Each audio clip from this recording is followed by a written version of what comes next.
कैसे हो आप लोग। आज के क्लास 10 फिजिक्स के इस वीडियो में हम लोग पिछले वीडियो से आगे का पढ़ेंगे।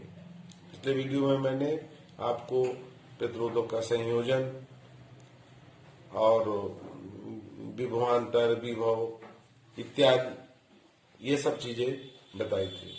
आज हम आपको सेल के आंतरिक प्रतिरोध के बारे में बताएंगे। आइए देखते हैं। आइए सेल का आंतरिक प्रतिरोध जान लेते हैं।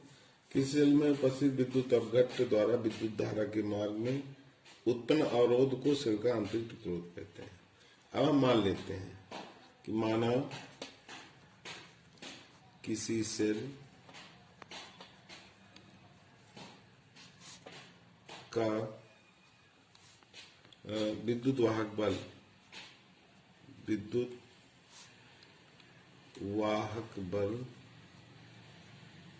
हमने विद्युत वाहक बल को ई से दिखा दिया। ई तथा आंतरिक प्रतिरोध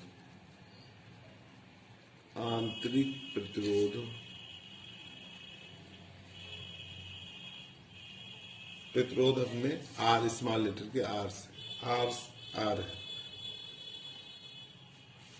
यदि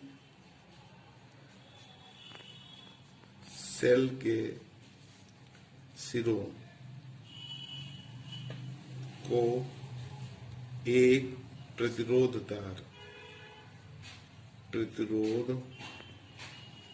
तार आर से जोड़ा जाता है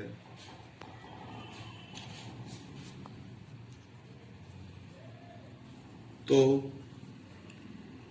सेल से परिपथ में प्रवाहित धारा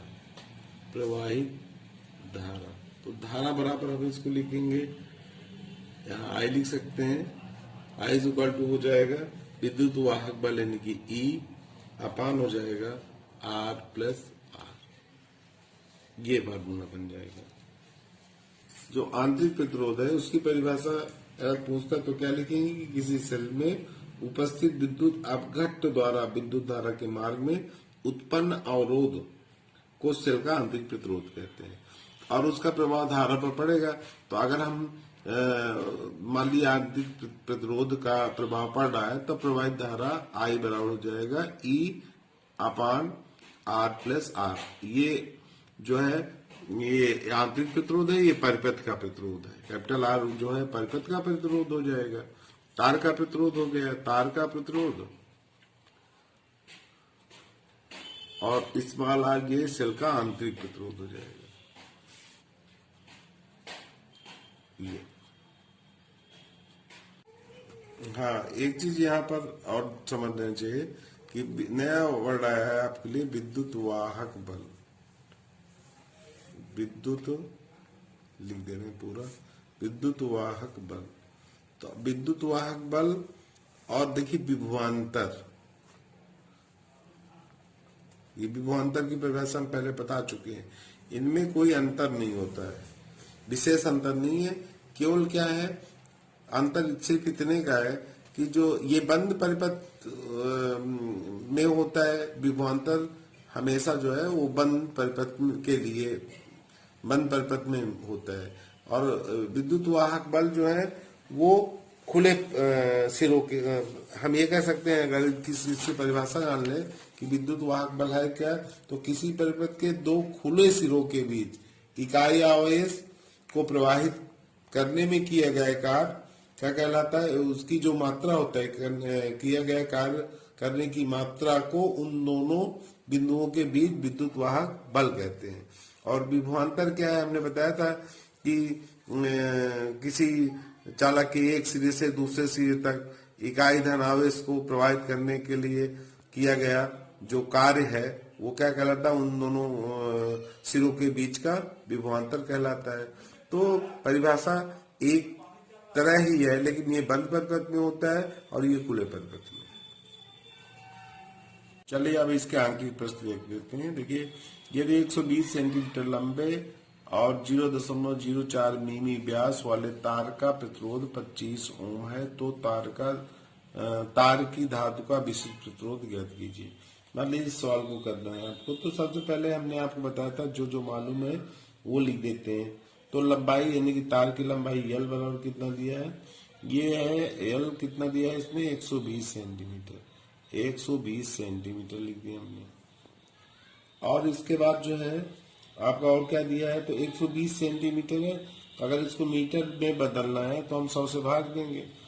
100 से भाग देने का मतलब कितना हम लिख सकते हैं इसको 1.20 मीटर, ये 2 अंक बाद दशमलव लग जाएगा, इतने मीटर लिख देंगे क्योंकि लंबाई का मतलब मीटर होता है। और त्रिज्या निकाल लीजिए, त्रिज्या कितना दिया है, त्रिज्या यानी कि R बराबर दिया है, कितना दिया है इसने त्रिज्या, इसमें 0.04 मिमी दिया है, तो 0.04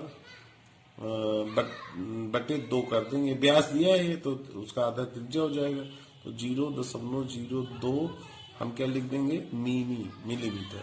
तो 10 मिलीमीटर और 1 सेंटीमीटर होता है, तो अब मिमी से वो सेंटीमीटर बदलना है तो हमें क्या करना पड़ेगा, भाग देना पड़ेगा।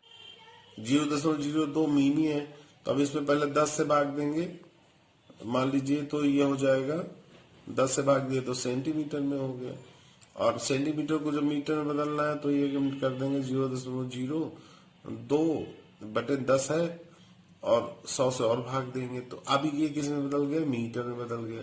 तो आया कितना हमारा, तो हम एक काम करते हैं इस पॉइंट को भी हटा देते हैं, तो 1-2 अंक बाद है, 2 जीरो और बढ़ा दिया इधर हमने, इसको हटा दिया, तो ये हो गया 2 गुणे 10 की घात। अब देखिए इसमें कितने 1 2 3 4 5 जीरो हो गया, तो यहाँ 5 लिख सकते हैं, लेकिन ऊपर जाएगा तो -5 हो जाएगा, इतने मीटर लिख देंगे।